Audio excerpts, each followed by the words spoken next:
Hello friend, and thank you so much. Welcome to my YouTube channel Six Sigma by Pankaj Chauhan. And today we are going to learn about the different type of yields and how do we calculate that with the examples, live examples on the Excel. So here we go.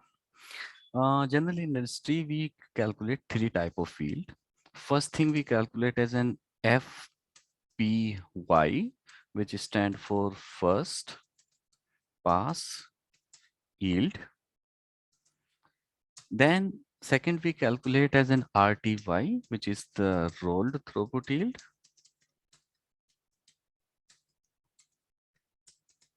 And the third we called as an CY, which is called as an classical yield. These three things I am going to tell you with the examples. So let's first understand what is my first pass yield. First pass yield when you start working on any of the process and whatever the outcome is coming in the right first time, that is called your first pass yield. Example, suppose you have been given some invoices to process in a day or in a week or in a month, the way you calculate the metric. And at the end of the day, week or month, suppose you have received a target of you have to process the 500 invoices. Number of invoices which you processed the right first time, that will be your first pass. So suppose this is your input and here the output, which was you correctly processed the right first time, is let's say around 479. So my FPY will be 479 divided by 500, which means around 95.8% will be my first pass yield. Now, what happened here?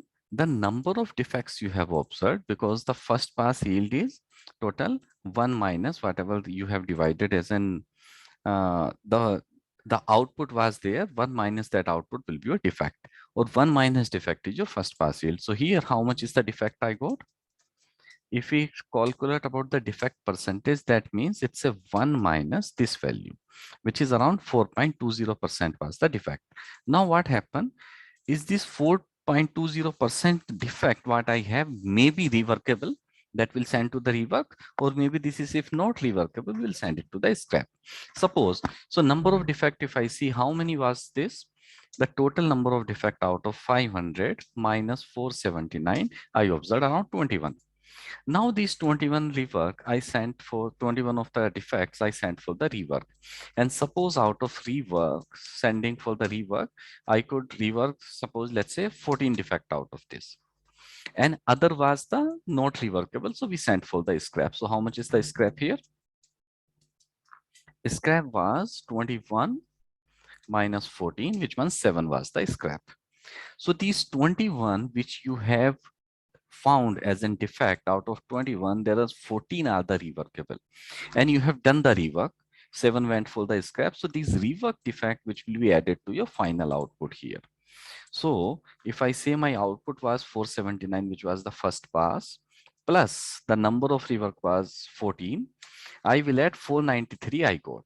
So the amount of output you are getting after the rework out of total will be your classical yield. So if I want to calculate my CY, which is the classical yield, my classical yield will be 493, which is the first pass yield plus rework out of the total, which is around 98.6%. This will be your classical yield. I hope this is clear to you. Now I will explain you about what is the roll throughput yield. So rolled throughput, as its word says, rolled means your product is going through the multiple stages. Let's take this example only we have taken here. And if I start calculating this, suppose my input was 500, output I got as in 479, first pass yield was this, defect was this, right? So this first pass yield what I got, now the output will become input for the stage 2. Let's say this was my stage 1, maybe stage 1 maybe is scrutiny of the invoices, and maybe stage 2, let's say it's a data validation. In the data validation, when the scrutiny 500 is already out of 579 was output, which means let's count here the defect as well, which was the 21. Defect here is 500 minus 479, 21. So 21 went for basically that was the defect, which means you will not consider those defect for the second level of the processing or the stage 2. This is the way we calculate the roll throughput yield. So my input for the second stage, let's say data validation, will become what was the output from the first process step. Now, when I got this 479 as an input, maybe out of 479, everything was not converted into output. Maybe I have converted, let's say some amount, maybe let's say 465.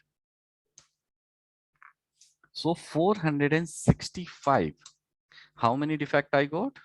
Defect I got as in 14 here, right? So what was my yield? Yield will be here for the second stage 465 divided by the input was 479. So this will become my stage for the second stage, first pass yield. Now, suppose I will move to the stage 3. Stage 3 was, let's say, validating the data with some accounts or some maybe purchase order or anything.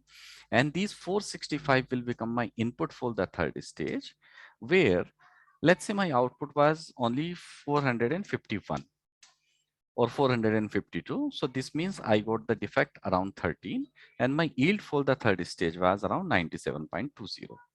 Maybe when I go for the final processing of the payment at the stage number 4, here I got 452 will become my input and my output, let's say around was 445. This is my output. So my yield for the first pass yield for the fourth stage will become 98.45 and my defect was actually 7. So till now, if I calculate what was the total defect, my total defect was 55 and that's how 500 minus 55 is coming as in 445.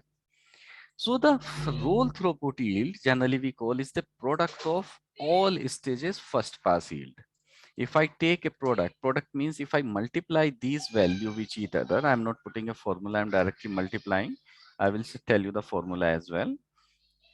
So my roll throughput yield will be this value, which is around 89% and which can be calculated as a product.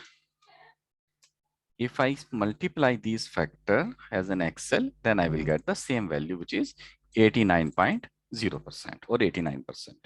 This will be exactly the same yield if you take the final output, which is 445, divided by the initial input, which is 500. So you will get the same value. So this will be my roll throughput yield. So today we learn about how to calculate the classical yield, how to calculate the first pass yield. And when you have the first pass yield, you have done calculation, you take the product of all these first pass yield, that will be your roll throughput yield. So this will be your RTY, roll throughput yield. Let's say out of at the end of the day, when all the invoices are processed and you find these 55 are the defective invoices, and you find a second opportunity to do some rework on those invoices. Maybe you was able to do rework on the, let's say, 34 invoices. So then final defect is how much? Your total defect was 55 minus 34. So basically 21 will go for the scrap. And these are the rework. Scrap means here for the invoices you will send back to the customer, or I will ask them to do the changes as per requirement. So these 34 rework which you have done, that will be added to your output. If I add 34 plus 45, which is around 479. Now I want to calculate what is my final classical yield. So my final classical yield will be your amount of original value, what was the 445 plus 34, which is the rework.